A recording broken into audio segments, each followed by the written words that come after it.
In the basement of Fox 6 are rooms full of cameras, once brand new, now covered in dust. There is a box full of slides, once as contemporary as the baseball players whose faces filled each frame. That box is in a room once used to process film. Now it sits as empty as a Minnesota Vikings trophy case. They all have outlived their usefulness. Have you ridden on the hop yet? Clint Fillinger has not. The Human Energizer Bunny left WITI in 2017. He's now a downtown Milwaukee ambassador. Straight ahead, yes. Giving directions, Enjoying the last days of summer? making nice, carrying brochures that promote Milwaukee. You're used to the change of weather. Brochures much lighter than the behemoth cameras he carted around for us for 50 years. He came to TV6 in 1967, this after a short stint at WTMJ. A half-century plus recording Milwaukee history, yet still in love with Milwaukee's future. Clint was kind of an ambassador for Fox 6 for so many years, and he knew every side street and back alley in the entire city. Funny.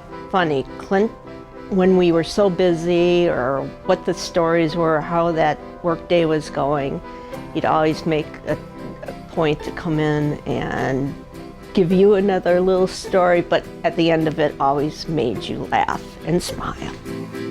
His time here covered great change in America and Milwaukee, from the Vietnam War to the election of Donald Trump.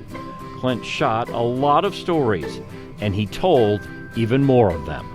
Kim Murphy heard her share. He could just talk up a tree. And so that was one of the great things about working in the morning with him is, we're up, you feel like no one else is there, that you're so alone, but we were a team. As affable as he was on the job, that could not keep him from an arrest while covering a fire. Clint, correctly but unsuccessfully, tried to explain to a Milwaukee police officer that he had every right to be on a sidewalk where members of the public were standing. The cop, who either didn't know or care to know the law, wasn't having it. Not my safety, don't give me that. And then I said a few things, which I probably shouldn't have said. I was just glad that he kept the camera rolling the whole time. That was the big thing. Clint recorded some of Milwaukee's darkest stories. He was there the day the world first heard of a serial killer named Jeffrey Dahmer. But he also had a light touch.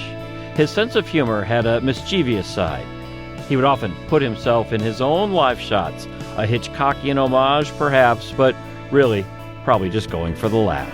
He would be sitting on a park bench reading a newspaper. I can't remember a time where I didn't walk away from a conversation with him without a smile. We interviewed Clint for our 50th anniversary special back in 2007. He had no regrets. Well, almost none. I've done just about everything. I haven't been to a Super Bowl game or covered a national political convention. About the only two, but I've done everything from 3 Mile Island to doing refugee camps in Thailand. Well, Clint, you're in luck. A political convention is coming to Milwaukee next summer. We'd love to have you back for an encore performance. Just grab a camera. There's plenty in the basement, and we know you know how to use them.